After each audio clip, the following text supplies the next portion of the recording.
Let me share my screen.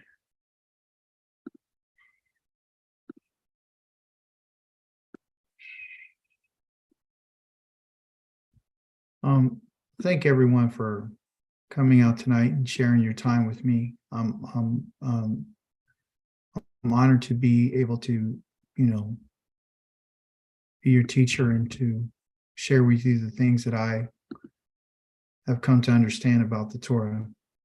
Okay. I want to share some things with you that I have seen in the Torah. Last week, or just earlier this week, on Yom Shalishi, we were discussing what things are going to be for us and how Yah is going to deal with, those who have oppressed us. Going back to the Torah portion, which is in chapter number 6, it says in verse number 3, because this is where it begins, I think in 2 or 3. Yeah, it says, Elohim spoke to Moshe, and he said, I am Yahweh. Okay. Well, didn't he already tell him that in chapter number 4? Didn't he already tell them that in chapter number 3? Right? So what's the significance of him telling him that I am Yahweh? Those are the words that he said, I am Yahweh. Right? So when we look at this, we have to understand the significance of our Creator and what it is that he wants to make known. All right. He's going to let us know who he is. And then it says the next line is I appeared, which is the name of our Torah portion, Wayera. Okay, meaning and I appeared. He appeared to Abraham, to Yitzchak and Yaakov as El Shaddai. Although I did not make myself known to them by my name. Yohe-Wahe. I never told them my name. They don't know me. Okay. That word to know is it's to be intimate. This word here called yada. Okay. It has a yod in it. What's a yod? Somebody tell me. The hand, E. Thank you. It's the hand. Okay. So when he and this also means, this word here, yada, means to be intimate. I want you to know that I'm about to be intimate with you. I'm about to get to know you, and you're about to get to know me. Okay. And what I'm going to do is I'm going to use my hand. And what kind of hand? Is it a weak hand, or what kind of hand is it? What hand is he's going to use? Strong hand. I'm going to use a strong hand. Okay. So your ancestors, they did not know me as this individual right here, the one with the strong hand. Okay. The strong hand, put your device on mute. The strong hand is the hand that's going to be used against Paro and Mitzrayim. And he's going to do that through what? How's he showing us as his hand? How's he showing us his hand? By showing the wonders that he's going to do. Thank you. It's going to be through the wonders. Okay. That's what it's going to be. It's going to be through the wonders. And he said, Moshe shall be Elohim, and Aharon will be his prophet. So what is in the hand of Moshe?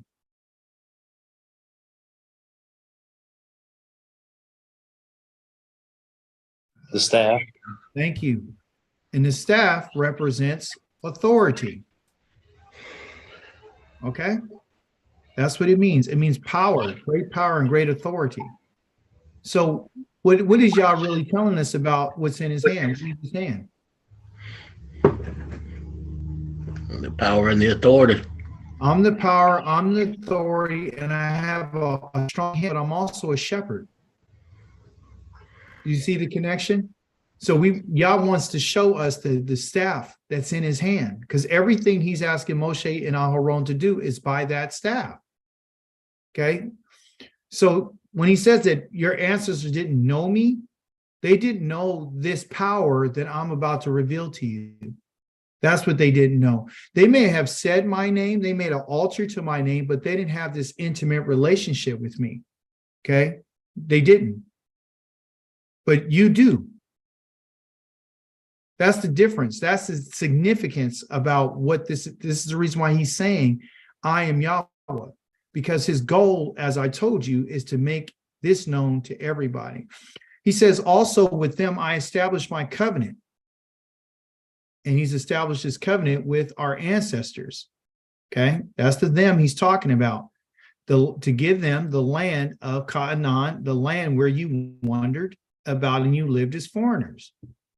So you used to live there, right? You've been gone for over nearly 400 years. You've been separated from me for over 400, excuse me, for about when it's all said and done, it's going to be 430 years. That's how long they've been out of the land, 430 years. So we can also see that Yah doesn't necessarily, it takes time to bring someone back, right? Just like it's going to take time to bring us back to the land, because that's his desire, is to bring us to the land. I want you to see the parallels between them and ourselves. So they've been far removed from the land for quite some time. He says, moreover, I heard the groaning of the people. Okay, I've been hearing the crying of Yisrael, whom the Egyptians are keeping in slavery, and I have remembered my covenant. Okay, so I have Zakard, I remember the agreement. The agreement that he established was the covenant for the land. I remember that. Okay, and I also remember that I would give you land, and I told them that I would give them descendants, and I also told them that I would get what? That I will what? The last one. I will be Elohim. your Elohim. Okay, so that has something to do with something very personal. Okay, so this is personal. In chapter number 4, the Most High calls Yisrael his what? He says he's my what is Firstborn. He's my firstborn. He's my son. Okay, so again, that's showing that Yisrael. He didn't say Jacob. He said Yisrael. He's saying that Yisrael, the one who's divine, that's the one that I birthed. That's my firstborn son. So you have to understand the significance of who you are. I told you just a few weeks ago that you are Elohim. Yah has declared that you are my sons. And yes, you're going to die like princes do. You're going to fall, but you're an Elohim. That's what you are. You are literally a God on this earth, a judge. Therefore, your life and your manner and how you live is supposed to be in alignment with who you are. Often we forget who we are, and therefore we adopt other people's ways. When Yah says he's separating and he's making a difference between Yisrael and making a difference between the Egyptians, he wants to show them that you guys are not like my people. My people are completely different. So everything that Yah is doing right here is supernatural. It's of great consequence to a lot of people. A lot of people are going to lose their lives. A lot of people are losing their lives. A lot of animals died. A lot of things were damaged. A lot of things were put out of place. Okay. Then he says, I want to tell you these things that he said are very important that you should understand, because that goes in alignment to what he's going to do for us. This is the reason why we're reading it. That's the reason why people come to class, because you want to know, what is it that the Most High is going to do? And it's up to me to show you how you can see this. So that's my goal. That's my job, is to show you. So I want to show you the 7 things that the Most High said he's going to do. There's 7 things. And by these 7 things, then you should know that Yahweh is who he says he is. Okay. So first of all, let's go right here and go into Hebrew so I can bring it out a little bit better. Okay. Verse number 3, and he appeared to Abraham, we're reading from right to left, and Yitzchak and Yaakov as El Shaddai, okay, Baal Shaddai, by that name. Yahweh they did not know, the Yodati, they did not know that to them. I did not show that to them. Verse number 4, and also I have established my covenant with them to give them the Lahem, the Eretz of Canaan, in the land that they were sojourning, which they were strangers in. So I told them I was going to give them that. And also I heard, I shemati at the Nanakwath of the groanings from the sons of Israel, in which Mizraim has had them in service, in bondage, all of them. And I remembered at the Bariti, my covenant that I've made. Therefore, okay, verse number 6. And you can write this down. Exodus chapter number 6, verse number 6 tells you something. It's going to tell you what the Most High said. Now, this word therefore is a very basic English word. He's not saying like therefore. What he's saying is, I need to take this staff and show you what I'm going to do. Okay. That cough right there is the palm of the hand. The noon on the end, the final noon, is the seed. Once the seed is in the palm of the hand, you use it to examine it and you use it to open it up. You take that which is in your hand and you plant it into the ground. Why? So therefore you can establish its root system. Okay? And its foundation. That's what I want to do. The root system is what goes into the ground. So when he says, not therefore, he says, Lakain, let it be established about what I'm saying to you. Okay, so I'm going to establish something. I'm putting this down in the ground. And Yaz gave a command. Okay, this was a command that he gave. It wasn't a suggestion. It wasn't a recommendation. It wasn't just some side talk. He said, say, speak. Okay, say to the sons of Israel, I am Yahweh. Okay, remember, they don't know his name. Now I'm going to introduce you, just like I told Moshe, I am Yahweh. He opened the conversation with Ani Yahweh. Very important for us to understand. Okay, the word he says right here is this, Wahotziti. Okay, Yatzah, which is a Hebrew word, it means to come out. Okay, it means to have it like you would in a bodily bowel movement. That's what he's talking about, to literally come out, to be pressed out. I'm going to press you out. I'm causing you, listen, I'm causing you to be pressed out. Not I'm going to bring you out, I'm going to press you out. Okay, the reason why they have to be pressed out, as if someone's going to the bathroom, is because they are ingrained with what? What are they ingrained with? Religion. They're ingrained with religion. They're ingrained with their social construct of how they've been doing things. They're ingrained with their ways. They've been there for over 430 years. And when the initial fathers got there, they were following what Yah has said because of their father, right? And it lasted for maybe a generation.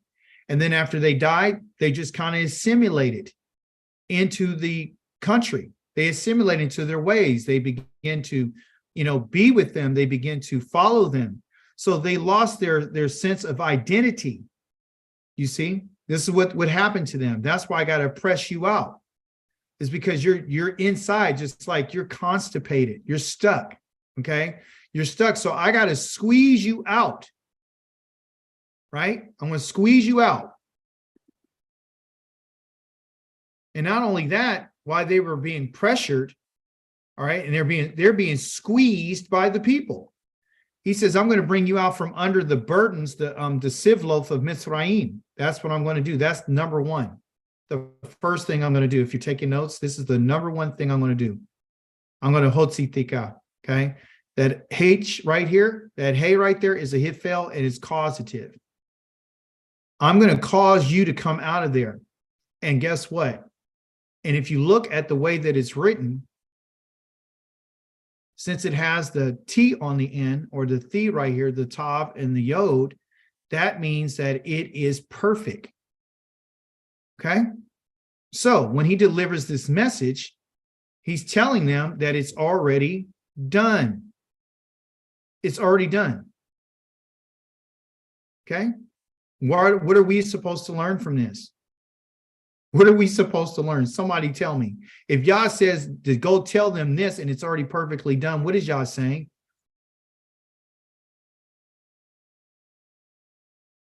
He's declaring that he's already confirmed it's going to Thank happen. you. It's already done, everyone. It's already finished. The causation is already done in Yah's mind. Yah doesn't say things as if, it's going like he just all of a sudden I decided I'm gonna do this now. Like it's afterthought. Once he says something, it's done. Kind of like in Genesis where he said, "Let there be," and it was. You understand? And then it came about.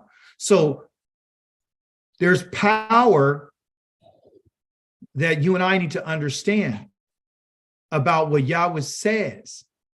When Yahweh says something, listen carefully to me. If you haven't listened to nothing I said, I want you to hear what I'm saying right now. If you and I don't listen to what he says, okay, then we're going to perish. If we don't believe what he has said by doing what he said, then you're saying, listen to me carefully, you're saying that he does not exist. I spelled it wrong. You're saying that he doesn't exist. That's what we're saying. If we don't do what he says, it's saying that he does not exist and that he doesn't have any power. And he spoke to be speaking. And that's not the case. So the Hotzi Thika is the first thing I'm going to do for you. Okay, that is already done in my mind. Okay. The second thing that I'm going to do is I'm going to hit salty. I'm going to rescue you, meaning I'm going to cause you to be rescued. It's already done. I'm going to rescue you. So that's number two. So first is to extract you and push you out. The second is I'm going to rescue you, okay, from your bondage, from your service. Okay, that's what that bondage is. It has the word aved in it, and aved means to be a slave or a servant. So I'm going to bring you out from this servitude that you're having. Okay, that's what I'm going to do. Number three, I am going to redeem you. Listen to this. It says I will. This is not true. If it was I will, where would that? What letter would be on the front of this word for those of my Hebrew class? If he said, I will redeem, I will be in the front of the root. It would be an aleph. Thank you. Okay. It'll be egol. Okay. But it's not. It's wa gol alti. Okay. So this means if it's something on the end, it tells you that it's perfect. That's why it's here. If it was an aleph, it means I will. That's what an aleph means on the front of a word. So if you're not even in my Hebrew class, you're still learning. See how you could keep teaching? All right. So look, the difference is, though, he doesn't have any causation here. There's no causation. He's saying perfectly, I have redeemed you. Okay. Not I will, I have. Because of all these things, since I have done this in my mind, the number two, the Hitzalti, and I did the Hotzitika. In my mind, you're redeemed now. You're redeemed. And I'm going to redeem you with this. With an arm. My bizroa natuya. Because now I'm stretching out my arm. I have redeemed you. So Yah's letting us know if I stretch out my arm, right? The moment that I stretch my arm out, and not only am I going to stretch out my arm, but I'm also going to do it with judgments. Great judgments. Godolim mishpatim. Mishpatim godolim. I'm going to do it with great judgments. So he's giving us a clue that when I do stretch out my arm, it's going to be with this. It has to be. So when he talks and he's telling us that you've redeemed and so forth, and when I come and I stretch out my arm, when every time I do that, I have to do it with this. I'm going to do it with judgment. As we read in Jeremiah chapter number 30 on Yom Shilishi, he said that I will what? I'm going to devastate. I'm going to bring an end to the nations. And it's going to be a terrible day. And why? Because there's going to be great judgment. Okay. Number 7. So that's number 3. I redeemed you. Number, what's the 4th thing in verse number 7? Walakakti. Okay. Walakakti. Perfectly, not I will, but I have taken. I have taken you to me as a people. Okay.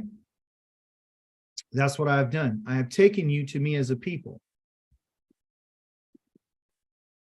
They didn't ask to be his people. He said, I've taken you to be my people. And you, and I will exist to you as a Lelohim. I'm going to be an Lelohim to you. That means I'm going to be an Elohim to you. Okay? To you, plural, because now you're my people. So what do we understand about Yah being our Elohim? If he's our Elohim, then you and I must be his people. You see? And you and I belong to him because he says, I've taken you perfectly. I have done that. I've taken you to be my people. And then you will perfectly know that I am Yahweh. Now, do you guys get it? Now, do you understand? Is that you and I will never truly know who he is until, see this yada right here? The yod, the dalet, and the ayin. You and I will never truly know, forgive my handwriting, this pen is tripping. You and I will never truly know him until he does these things. That's what he's letting us know. You won't know who I am until that I am Yahweh until you see the things that I'm going to do. I don't expect you to listen to me carefully. I don't expect you to believe anything. I actually want to show you who I am. I don't want to tell you who I am. I want to show you who I am. Okay? How do we know that this is true? What is our supporting evidence to prove this statement that I just said? I want to show you. When you look at our Torah portion, did he just talk to Pharaoh or what did he say?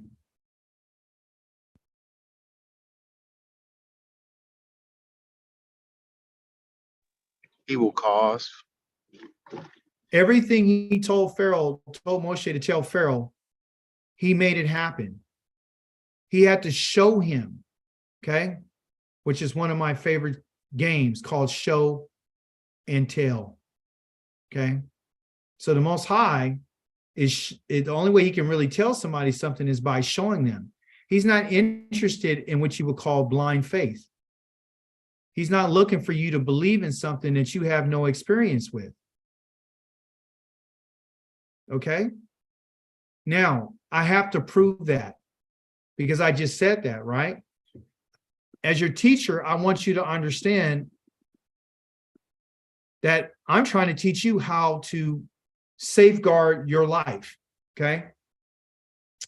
In the book of Deuteronomy, and if I'm not mistaken, I just read it just earlier today, where the Most High had said something that I think is important.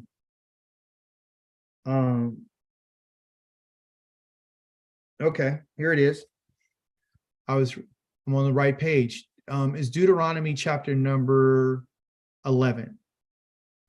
Now, I make the statement to you that the Most High doesn't want you to believe anything. Isn't that what I said?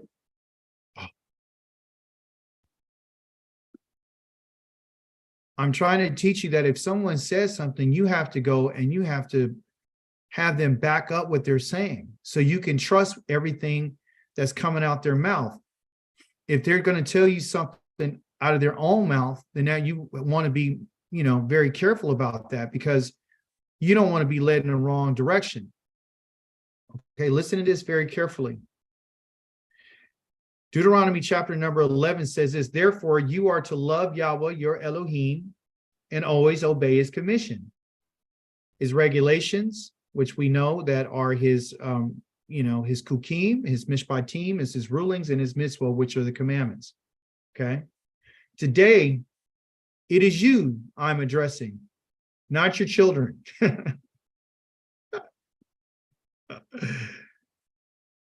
Not your children who haven't, what's the word? What's the word for known in Hebrew? Yeah. Yada. Say it. Yada. Yada this, yada that. Yada, yada, yada. Okay? Yada. They have not. So they have lo yada. They have never known or experienced the discipline of Yahweh in his greatness, his strong what? What's this called in Hebrew? Yod. Yod. Praise be to the living Elohim. Now we're starting to get it. See how these two are connected to know in his hand? You see that? So when he moves his hand, that's when you're going to know him. And listen, his stretched out arm like he did in Mitzrayim. You don't know that. They don't know that. They don't have any experience with his hand. They don't have any experience with his arm. They have no experience with his signs. If you can recall, I told you on Shabbat that a wicked and an adulterous generation seeketh after his sign. But Moshe is telling here they didn't see his signs. You see? And his actions. The things that he has done with his hand, which he did in Egypt to Pharaoh, the king of Mitzrayim, and his entire country. That's a great example right there of what he's talking about, how you can make the connection. So I'm not making this up, okay? I'm telling you that Yah is not looking for somebody who has not had an actual experience with him to believe anything. Listen, they didn't experience. You see? So I'm not addressing your children, okay?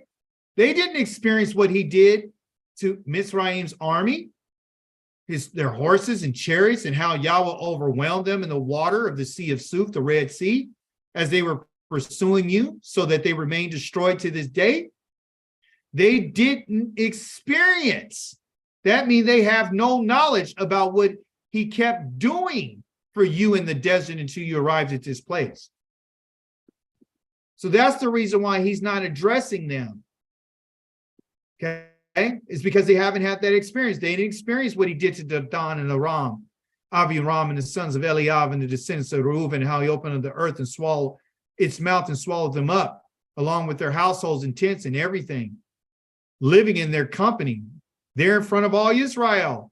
But you have seen with your own eyes all these great deeds of Yahweh.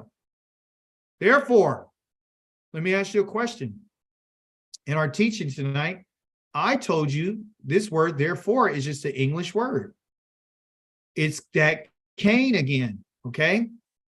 And that means to let it be established, to take root, that you are to keep every command that I'm giving you today, so that you'll be strong enough to go in and take, which is lakak, possession of the land you're crossing over to conquer, okay? And then you're going to live long.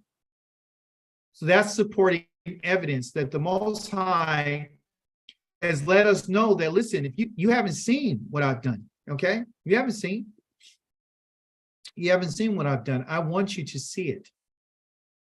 I want you to see what I'm going to do. I don't expect you to believe anything. So this destroys Christianity, okay? I don't want you to believe anything. I want you to see it with your own eyes. That's why I keep reminding you to remember the times in which I told you, okay? One last place that I want to go to in connection to about this experience. It's in chapter number 16 of Deuteronomy. Okay. Chapter number 16 of Deuteronomy. Listen to the language. Most High said through Moshe, observe the month of Aviv and keep Pesach to Yahweh your Elohim.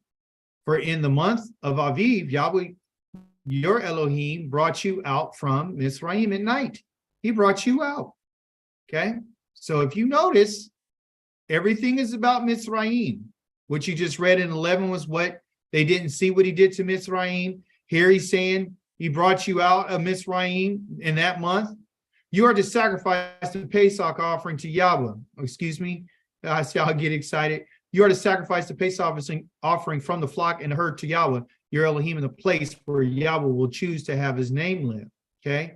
You're not to eat kamatz with it for 7 days. You're to eat it with matzah, the bread of affliction. Why? For you came out of the land of Mizraim in haste. See, it's going back to Mizraim. Thus you will remember, because I want you to remember the day that you left Mizraim. That's what I'm talking about. All right. So Yah says, listen, as a memorial, I want you to remember what I did in Mizraim. All right. What are we supposed to do? We're supposed to pass this information on to our children and our children's children, right? But you and I didn't get this from our ancestors. We didn't get this from our parents. So, well, some of you did. Blessed be your parent. What did we learn from this? We're understanding that Mizraim is a big part of us being reminded about what Yahweh has done for us, about his hand. Okay? Listen to this. He says, no leaven is to be seen anywhere in your territory for 7 days. No meat from your sacrifice on the first day in the evening is to remain until, all night until the morning. You may not sacrifice the Pesach offering just in any of your towns that Yahweh your Elohim is giving you, but the place where Yahweh your Elohim will choose to have his name live, there is where you're supposed to sacrifice your Pesach offering in the evening when the sun sets at the time of the year that you came out. And that word came out right there is the same word that he said he was going to do, which is the yatzeh. That's the excrement, okay, to come out. Yatzeh, okay, so when you came out. So you can see that even the times of us keeping our Moedim is to bring us to a place where we understand what Yah has done for us, is to remind us of what the Most High has done for us, okay? So even though you and I didn't see it, right? He didn't say that you should believe Pesach. What he's saying is, if it was passed on to you from generation to generation, you would keep it. So if that's the case, and we didn't get it from our ancestors, no one told us about it, then it brings us to think about what the Most High says in the book of Psalms, okay, which is the 5th division of the Psalms. It's the last division of the book of Psalms. From 107 all the way to the end, it's about giving Yah praise and giving him thanks for his goodness, okay? So I want to read some of this to you, just to kind of let you know, like, why you and I should be happy and excited about what he's doing with us. It says, give thanks to Yahweh, for he's good, for his grace continues forever. Let those redeemed by Yahweh say it, okay? Let those he redeemed from the power of the enemy. So this is a future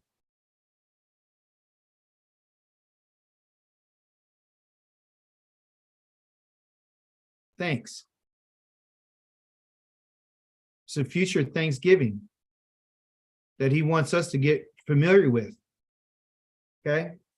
Because it's not until, remember when he said he was going to do something for us, he's going to redeem us, right? Perfectly.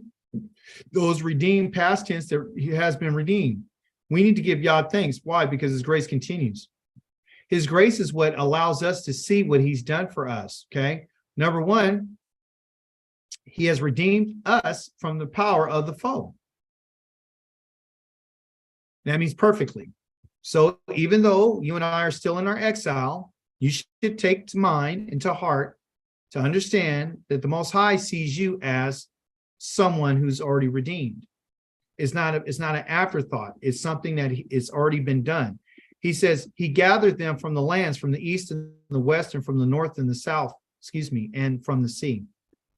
They wandered in the desert on paths through the waste without finding any inhabited city. They were hungry and thirsty, and their life was ebbing away. In their trouble, they what? They cried to Yahweh, and he rescued them, okay, which is that hitsalti, okay? So we have the word redemption that we just read. We got this hitsalti from being rescued them from what? From their distress. This is what Yah is interested in doing, is bringing people to a place away from their distress. He led them by a direct path to a city where they could live. He let them give thanks, to give todah to Yahweh for his grace, for his what? His wonders that are bestowed on humanity. So what we see right here, going up to verse number 1 from 7, 6, and 5, and 4, and 3, and 2, and 1, we understand that Yahweh is going to show grace by that which he's doing. It's not something that he doesn't want you to see. It's something that he actually has to show you. The things that Yah is going to do for us, which he did for our ancestors, are called wonders. They're called nifloth, okay? In the book of Psalms 119, David had asked the Most High to show him the wonders that are in the Torah. And one of the wonders that we have in the Torah is that Yah can show us our future in the Torah. That's one of the wonders, because it's a wonderful thing to know what's going to happen, okay? Listen to me. To know what's going to happen is a wonder, okay? To understand what the Most High has done. So we don't have to look, we don't have to look for what he did in Mizraim. The wonders that the Most High have for us is right before our eyes, and they're only going to be found in the Torah. That's where the wonders are. They're in the Torah, okay? For he has satisfied the hungry. He's filled the starving with good. Some lived in darkness and death, dark gloom, bound in misery and iron chains, because they defied Elohim's word and scorned the counsel of the Most High. This right here is making reference to the individuals like ourselves that were in darkness and who had the death, dark gloom on us, and we were bound in misery and iron chains before we came to the Torah. And the reason why this was our condition is simply because they defied Elohim's word and they scorned the counsel, meaning that they did not listen to the Most High. They did not seek, okay, and understand the counsel. They hated it. They thought what the Most High was saying, his counsel, was that it was worthless. They didn't listen to him, okay? So they had his counsel, but they treated it as being worthless. The counsel that we have is the Torah. The counsel that we have is the judgments and the kukim and the mishpatim and the rulings. So he humbled them. He humbled their hearts by hard labor, okay? Because that's how we get humbled. We're only going to get humbled by the things that we experience, right? And so what he says here is that I had to humble their hearts by hard labor, like he did where? Like he did in Egypt. Yeah, like he did in Mizraim, okay? And he says, in their trouble, they cried to Yahweh. Well, we just read earlier this week where it says that Yah says, you have a wound. Why are you crying? See, you have a wound because of your sins, because your crimes that you have done, because some way along the way, Yah gave counsel and no one was listening. They scorned it. They thought it was worthless. So, but at any rate, in their trouble, which is their pressure, they cried to Yahweh. See, so it's always about someone crying, and he what? Again, he rescues them from their what? Their distress. He led them from darkness, death, dark gloom, and shattering their chains, which we could see this in Ezekiel chapter number 34, where the Creator says that I'm going to burst the chains that have been upon your neck. I'm going to release you and take the yoke off your neck. And also we saw that in Jeremiah.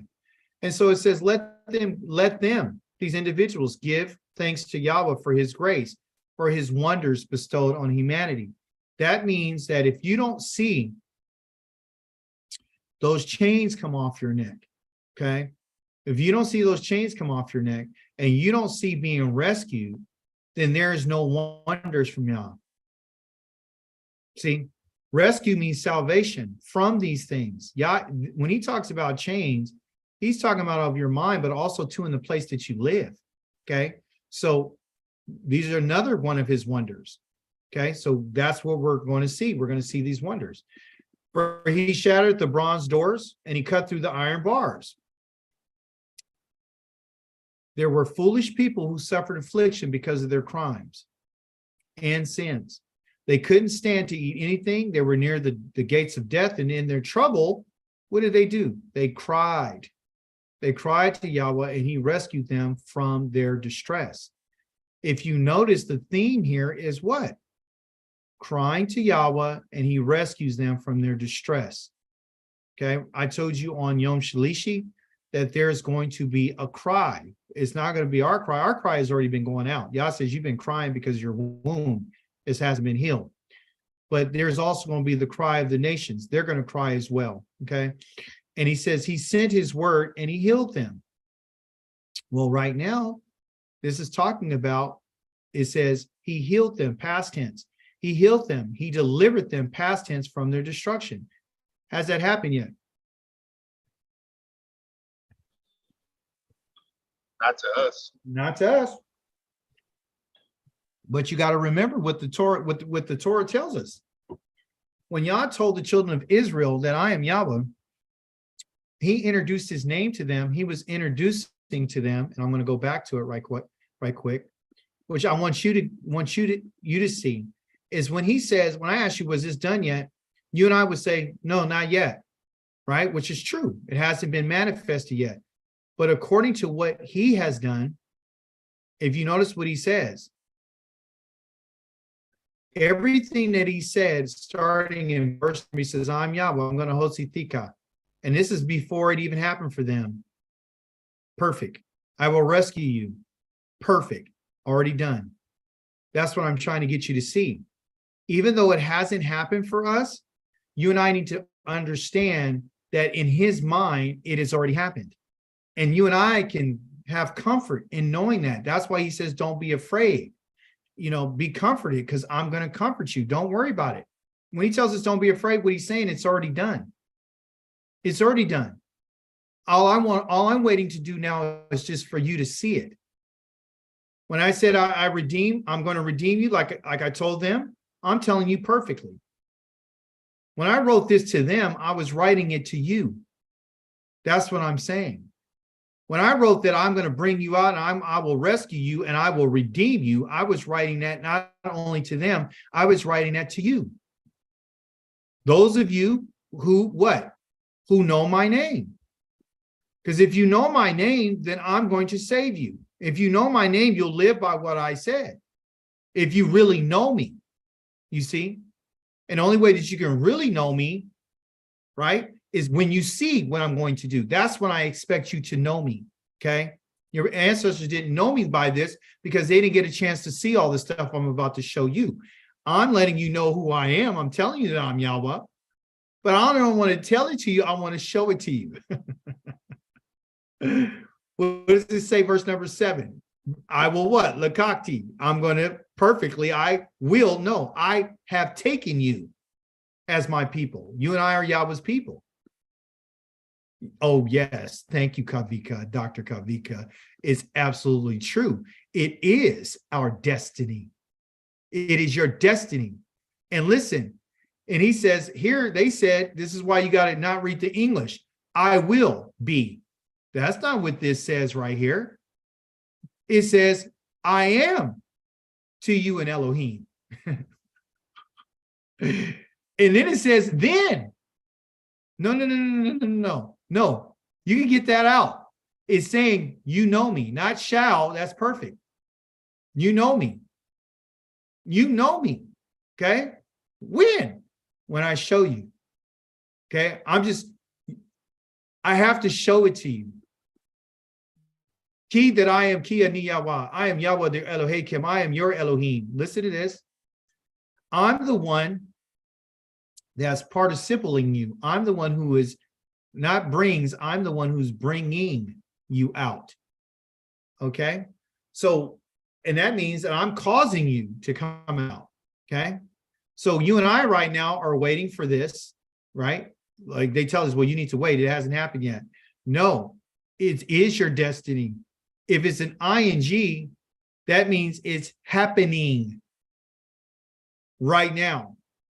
So we're in our day and we're like, well, it hasn't happened yet. Well, it has happened. That's what I'm trying to tell you. It has happened. And the reason why it's happened, tell me why it's happened. Why has it happened?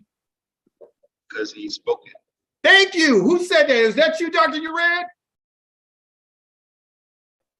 Yes. Yes. That's the point. That's the whole thing. If you notice, he kept sending Moshe back to Pharaoh and saying, this is what Yahweh says, the Elohim of the Hebrews. This is what Yahweh says, the Elohim of the Ha'ivri. This is what he says. So he's asking, okay, for us to understand that, listen, you need to know that what I'm doing for you is already done. Everything is already in motion because I already said it. That should give you comfort. That should get you in prep mode. Like I'm getting ready. Listen, he says, and see, they're lying again. I will. That's perfect. I will means in the future. This is not a future. How do we know it's not a future, Dr. Ured?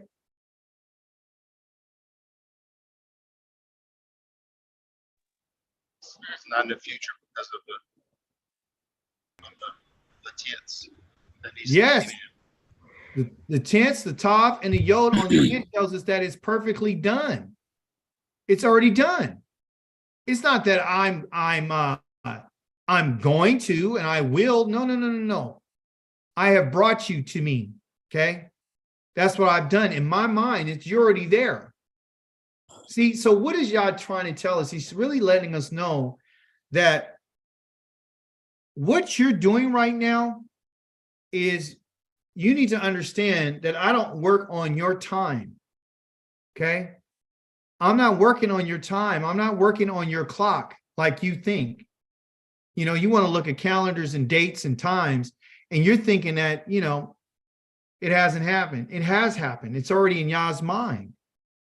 And I'm going to be honest with you. Yah says that everything on this earth has been made for Yisrael. Everything.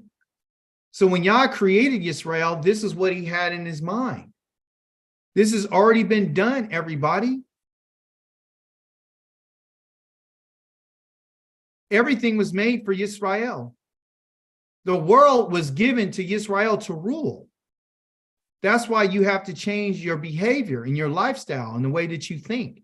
And the only way you can do that is through the Torah. That's the only thing that can change our minds and shape us and get us to where we need to go. So Yah is not working on our time. You and I are just playing it out. Again, we're just at a dress rehearsal.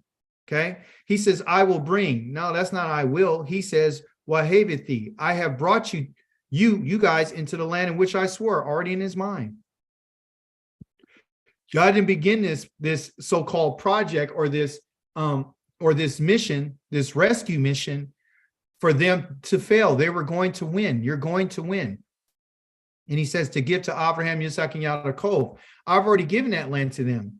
And the thati, not I will, I have given it to you as an inheritance. I am Yahweh. You see? So again, you and I will know that I am Yahweh, right? Not when you and I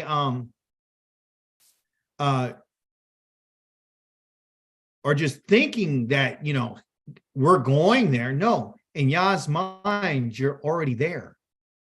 You're already there. It's your destiny. You're just playing it out. So that changes everything for us.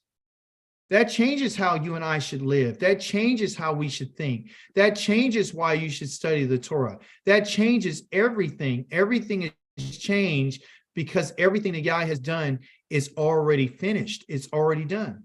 So when he says that I've redeemed you, and someone Christian comes along and tells you that Christ died so he can redeem you, you should automatically know that that's not true. I've already been redeemed. I've already been perfectly rescued. I don't need anybody to die for me, especially shedding innocent blood, because Yah has a problem with the shedding of innocent blood. And he tells everybody that all the time. You see? So what Yah has done for us is it's already finished. And that should give you encouragement. That should give you, a lot of drive to know, like, well, what am I doing then? What is this? What is this all about then? If it's already done, what it's about? It means that you're supposed to play it out. You're supposed to play it out. The reason why you're on this class tonight is because Yah knows that you're going to be on this class.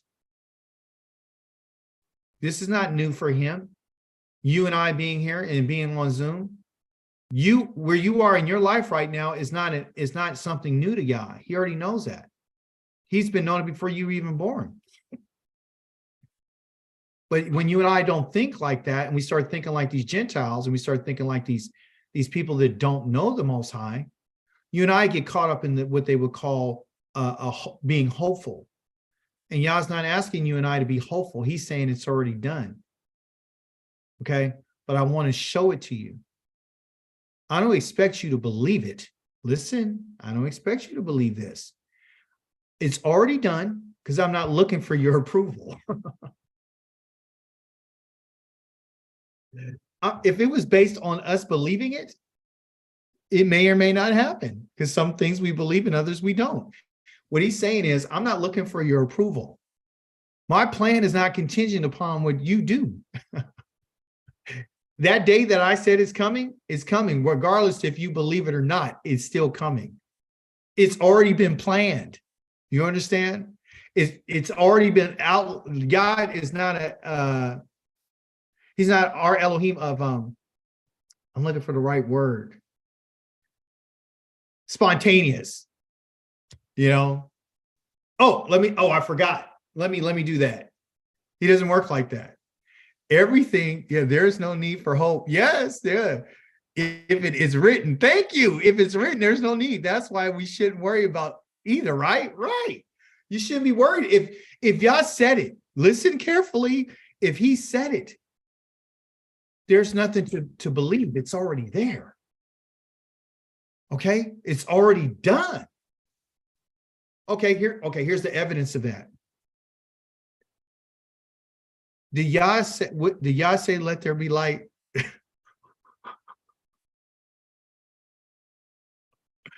Are you hoping for that? No. It's already done. Yah says that the covenant that he made with Israel and the sons and David and Levi and all of them is all connected to the sun and the moon and the stars. He also says, when I give you the land, that land is going to be yours as long as there's a sky above the earth. And how long is that? How long is that going on? So do you understand what we are actually tapped into? Do you understand what we are tapped into? For real, like, think about what I'm saying to you.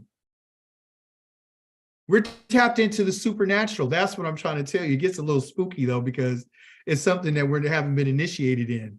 Yah's saying, trust what I'm saying, but I also want to show it to you. Just like I showed Pharaoh and I showed your ancestors, I'm going to show you too. That's my goal.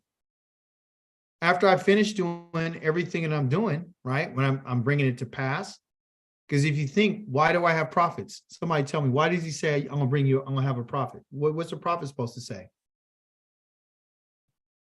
What's a prophet supposed to say? What he says.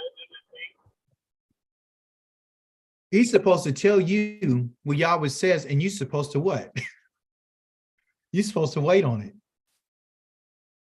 Because he said if it didn't happen, then you know I didn't send that person. You see? If it doesn't come to pass, then you know I didn't send that person. You see? And there's some stipulations on that, okay? Yes.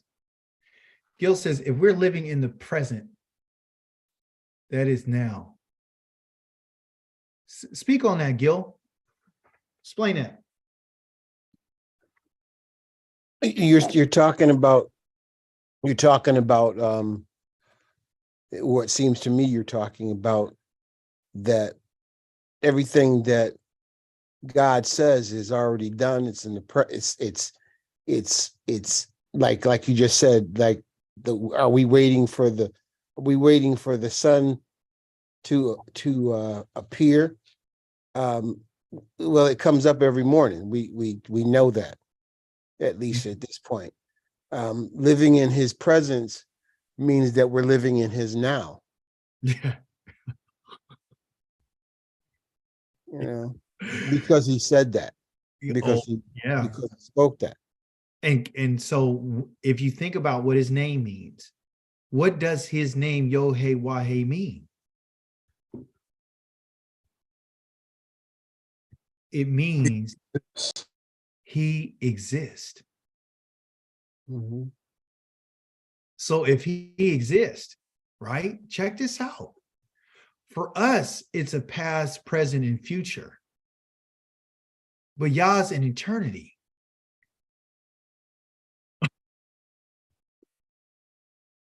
You understand? When he says something, it's good for all time. Mhm. And that's why we need to be careful, because he could say something different. Do you know you and I are hanging on the very words that he said to our ancestors? That's why he gets upset when somebody says that he did, or they say something he didn't say. He said the prophets are lying, speaking lies in my name. He's upset when he says something and we don't honor and we don't guard it and we don't listen to it. Because if we're not listening to his words, that means that he doesn't exist. If you do not keep the Shabbat, that's saying that he didn't create everything, that he doesn't exist. Pharaoh said, I don't know him, as if he doesn't exist. In all the different places where I'll show you on the Shabbat, all the different places, Moshe would say, now you'll know. Now you know now. Now you're going to know. There's no one like him. You understand? That's what he's saying to us. It's like it's done. Okay? I'm the internal one. So I don't need to say something that I'm going to do anyway. It's right now. It's right now. You understand? It's already done. And you and I are just waiting for it, just to see it. He gave us eyes because I want you to see this. I want you to see what I described in Jeremiah 30, where I said the storm of Yahweh, the furious storm, is falling on the head of the wicked. I want you to see the people that got their hands on their stomach and turning green. I want you to see that. I want you to see the people that you step over after I'm done. The ashes in chapter number 4 of Malachi, verse number 1. After I do what I got to do to them, how you come out like a calf out of a stall and you're walking upon the ashes of those who are wicked. I want you to see that. I want you to see when I deliver you from your chains and your oppression. I want you to see it.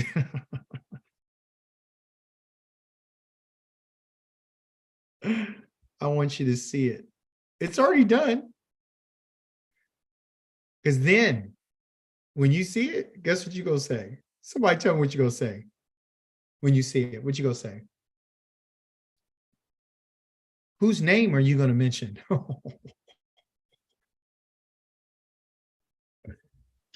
Yahweh's. You're going to say, Yahweh did this. Ain't nobody else going to get no credit. That's what I'm trying to tell you. So that's why he's doing what he's doing.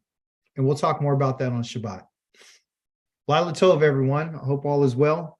And if y'all's willing, I'll see you on the Shabbat. Lila Tov.